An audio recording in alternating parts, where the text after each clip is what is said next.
Saint-Hippolyte, donc une grande parcelle donc en deux morceaux, qui est donc un peu loin de Zellenberg, mais qui a l'avantage d'être sur des sols qu'on ne trouve pas à Zellenberg. On est principalement sur des sables granitiques qui viennent principalement des collines là-haut, qui viennent en partie du Haut-Königsbourg, parce que le Haut-Königsbourg domine Saint-Hippolyte. Ici, donc, ce côté granitique des sols donc, qui sont à tendance acide, donc donne plus de verticalité dans le vin. La vigne supporte le sec, supporte mieux le sec peut-être que les excès d'humidité, parce qu'on est quand même un tout petit peu en bas de coteau, et on le voit, on a quand même eu un peu de mildiou cette année. C'est toujours des grappes donc de Riesling. Et donc les grappes sont en général très petites, avec une particularité, on le voit déjà ici, c'est toujours un peu millérandé.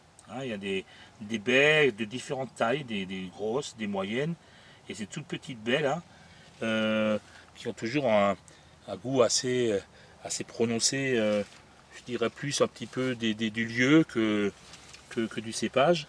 Voilà, ça c'est vraiment une belle grappe. On aurait aimé que toutes les grappes soient comme ça, mais on a eu donc ce fameux mildiou, et je vais enlever cette feuille là. Vous voyez, on voit qu'il y a eu du traitement, il y a un peu de cuivre là pour sauver ce qu'on a pu sauver.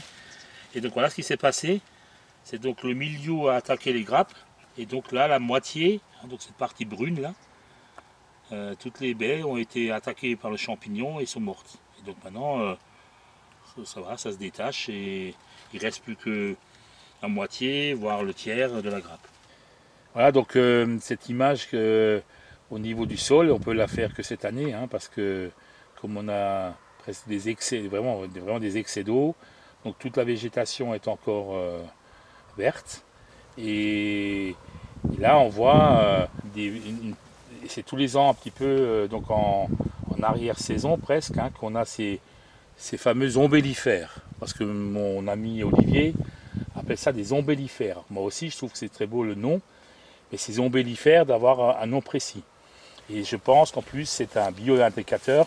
Donc pour les amateurs et les connaisseurs de plantes, je vous invite à peut-être nous éclairer un tout petit peu et nous dire qu'est-ce que c'est comme ombellifère. Merci d'avance.